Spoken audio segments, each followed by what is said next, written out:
Welcome to Headphone News, Montreal edition for Wednesday, December 4, 2024. Body found in Rivière des Prairies, Laval police investigate.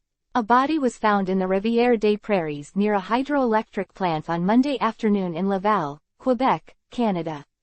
First responders received a call at 3:40 p.m. about the discovery. Fire crews located the body near the top of a dam, suggesting it may have been carried by the river before getting stuck. The victim has not yet been identified, and the reason for death is still unknown. This incident raises concerns about safety near water and the procedures in place to prevent accidents. The Rivière des Prairies acts as a natural boundary between Laval and Montreal, and events like this can influence how the community perceives safety. The investigation by Laval police is ongoing as they gather more information. Recall of salad kits in Canada due to Salmonella risk. A recall has been issued for the Taylor Farms sweet kale chopped kit because of possible Salmonella contamination. The Canadian Food Inspection Agency, known as CFIA, announced this recall on December 3, 2024. These salad kits weigh 350 grams and have a best before date of December 6, 2024. Consumers in Canada, including those in New Brunswick, Newfoundland and Labrador, Nova Scotia, Ontario, and Quebec, should either throw away or return the product. Salmonella can cause serious health problems, especially for at-risk groups like young children, pregnant individuals, and the elderly. The CFIA conducts regular inspections to ensure food safety and prevent contamination. This situation highlights the crucial need for food safety regulations and consumer awareness. Legault's leadership challenges in Quebec. Quebec Premier François Legault is facing significant challenges as a recent poll shows that 53% of Quebecers believe he should resign. This poll, published in L'Actualité magazine, reveals that Legault's popularity has fallen below that of Canadian Prime Minister Justin Trudeau, who currently has a rating of around 30%. In the 2022 election, Legault's coalition Avenir Québec, or CAQ, won 90 out of 125 seats. However, new projections indicate that the Parti Québécois, or PQ, could win 73 seats if elections were held today, while the CAQ might only secure 7. This drop in support raises questions about Legault's effectiveness as a leader and the future of the CAQ. Experts suggest that many people are unhappy with the government's performance, especially in healthcare and education. The implications of this situation could lead to important changes in policy and strategy for the CAQ as the next election approaches. Forrest Black's inspiring journey. Montreal-born artist Forrest Blakk shares a powerful story about overcoming childhood trauma and experiencing homelessness. He faced abuse from a father involved in organized crime and lived without a home from ages 13 to 18. Music became an important way for him to express himself and find healing.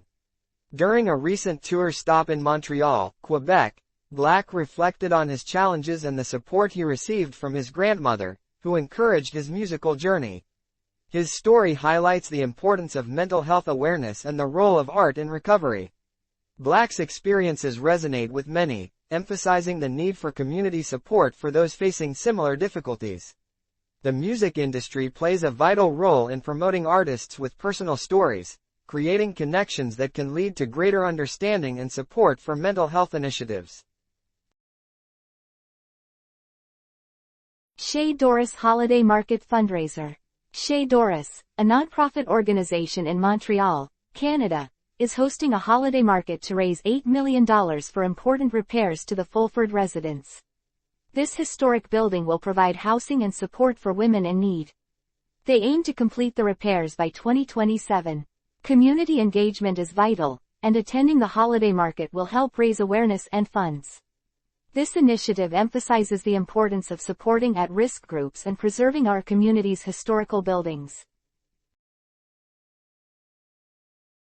Investigation into Montreal colleges over safety concerns. The Quebec government has launched an investigation into Dawson College and Vanier College in Montreal, Canada, after students raised safety concerns related to the conflict in the Middle East. Reports indicate that students are feeling uncomfortable and insecure on campus. Higher Education Minister Pascal Derry announced the investigation on December 3, 2024, emphasizing the need to examine how both colleges are managed and how they respond to these issues. Recently, Dawson College canceled classes for one day due to a pro-Palestinian student strike, which heightened tensions on campus. The investigation aims to ensure student safety by evaluating the governance and responses of both colleges. This situation highlights broader issues surrounding the impact of international conflicts on educational environments, stressing the importance of clear communication and safety measures for diverse student populations. Concerns over budget cuts in Quebec healthcare. The Order of Nurses of Quebec, or OIIQ, is raising serious worries about $1.5 billion in budget cuts that will affect the healthcare system in Quebec, Canada. These cuts are expected to impact how well nursing staff can be retained and the overall quality of patient care. Luc Mathieu, the president of OIIQ, highlighted the crucial role that management and care advisors play in supporting new nurses, especially in tough environments like long-term care facilities. Currently, the Quebec Health Network is facing an estimated deficit of $1 billion. Many nurses feel stressed, with some managing as many as 150 patients at once. These budget cuts could lead to more work for nurses and less support, raising alarms about the future of healthcare quality in the province.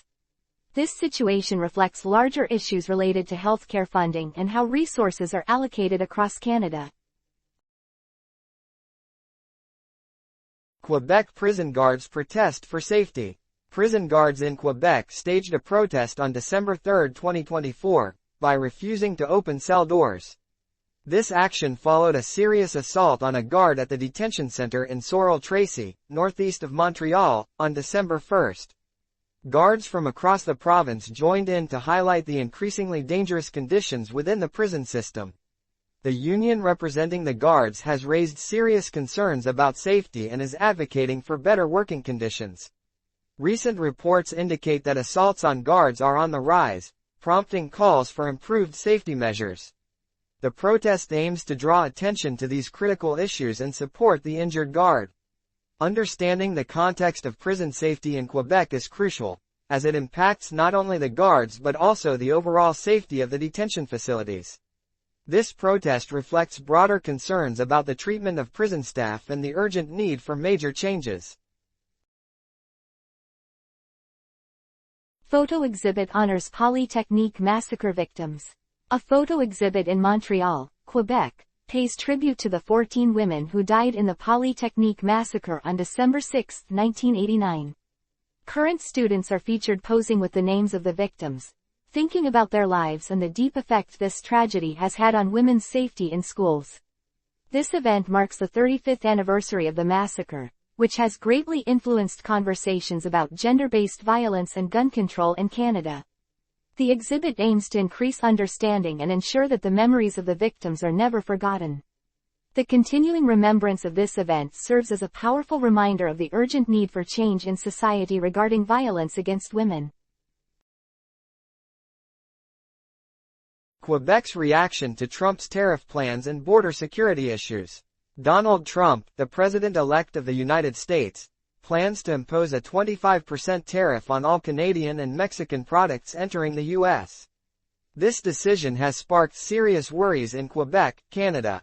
Minister of Public Security François Bonnardel emphasized the need for better border security. In 2024, illegal crossings from Canada to the U.S. reached over 25,000, with about 19,000 occurring in the area between Cornwall, Ontario, and Sherbrooke, Quebec. This is a significant jump from previous years, where the numbers rose from 600 to nearly 7,000 in just 2 years. Bonnardel mentioned that around 150 illegal crossings happen each week at Laval, totaling about 7,800 crossings a year at that border post. The situation has led to discussions between Canadian and American law enforcement agencies, including the Royal Canadian Mounted Police and the U.S. Border Patrol, to tackle these pressing issues. Trump's tariff plans could lead to higher prices for consumers and strain trade relations between Canada and the U.S. It's important to understand these developments, as they may impact both economies and the ongoing conversations about immigration policies. Strike mandates approved by unions at Hydro-Québec. 4 unions representing employees at Hydro-Québec, a major energy provider in Montreal, Canada, have voted overwhelmingly in favor of strike mandates. The Union of Specialists and Professionals, with 5,430 members, received nearly 99% support. The Union of Professional and Office Technical Employees, representing 2,300 workers, showed 96% approval.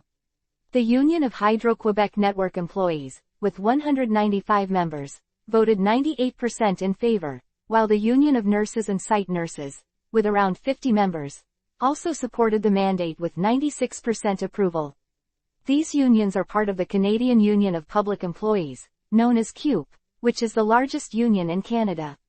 This strong backing reflects significant discontent with ongoing discussions about pay and working conditions. A potential strike could interrupt electricity services for millions of customers in Quebec, affecting both homes and businesses.